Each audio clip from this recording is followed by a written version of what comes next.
All right, let's dive into something really fascinating. We're going to talk about a unique way of thinking. That ability to see connections where, honestly, everyone else just sees a bunch of random stuff. So let me just ask you straight up. Do you ever get that feeling? You know, that little spark where two totally different ideas just click together in your mind? And suddenly you have this new insight that feels so obvious to you, but when you try to explain it, people just look at you like you're from another planet? Well, if that sounds familiar, listen up. This is not you just overthinking things. Psychology actually has a name for this. And it's a sign that your brain is wired in a really specific, kind of rare, and pretty powerful way. So, how do you know if this is actually you? Well, it turns out there are a few key habits that are often, let's say, misunderstood. Think of these as clues, little breadcrumbs that point to a much deeper, more complex mind at work. Okay, we're going to zero in on three big ones. First, you tend to question pretty much everything.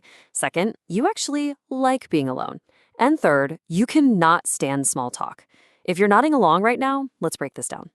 So, clue number one, you question everything.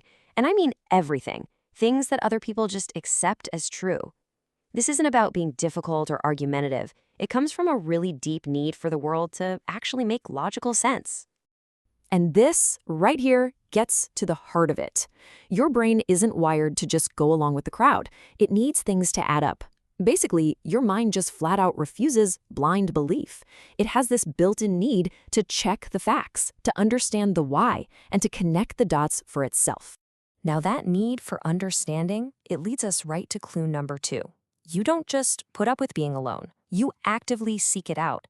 People might think you're antisocial, but the truth is that quiet time serves a really vital purpose for your brain. I love this reframe.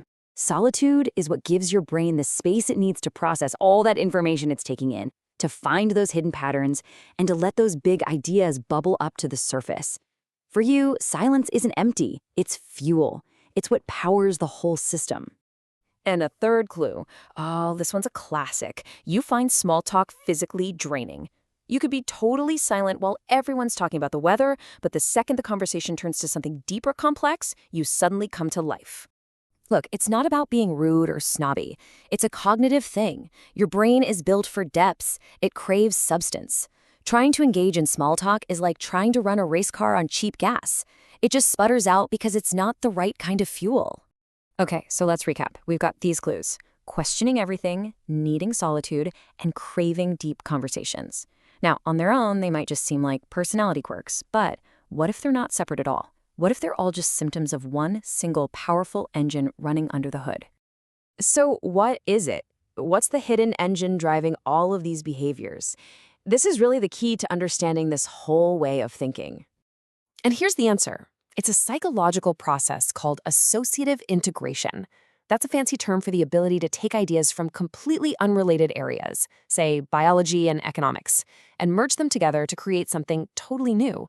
It's like you're building invisible bridges between ideas that no one else can see. But we have to be super clear about something here. This is not the same thing as anxious overthinking. That's when you get stuck in a worried loop that goes nowhere. Deep processing? That's different. That's a logical exploration of all the angles to find a path forward. It's productive, not paralyzing. Big difference. So now that we know what it is, let's talk about why this is so cool. Because this isn't just some weird quirk. In a world that's getting more and more complicated, this is a legitimate superpower. So how does it actually work? Well, it's kind of like a four-step cycle. First, you're constantly absorbing all kinds of different information. Then, your brain starts spotting these hidden patterns that other people just don't see. Next, you build that invisible bridge. That's the connection. And bam, on the other side of that bridge is a brand new insights. And here's where it shows up in real life. Ever wonder why some people give advice that just cuts right through all the noise and feels incredibly wise? This is why. They're not just looking at the one problem, they're connecting it to this huge mental web of concepts and past experiences. What this all boils down to is that you don't just see the event, you see the system that created the event. And that makes you a natural-born strategic thinker, an innovator, and a fantastic solver of those messy, complex problems that leave everyone else scratching their heads. So what do you do with all this? The most important thing, really, is to stop seeing this as a weird quirk and start seeing it for what it is, a legitimate strength. It's something to be owned and embraced. I want you to think about it like this. Your mind is literally built to see and create those invisible bridges. While everyone else might be stuck on their own little island of knowledge, you're the one who sees the pathways that connect them all. And if you have ever, for 1 second, felt weird or different because of how you think, please let this sink in. You are not broken. You're rare.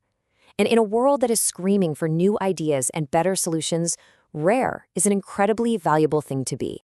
So now that you know you have this incredible natural ability to connect what others can't, the only real question left is, what connections are you going to choose to build next?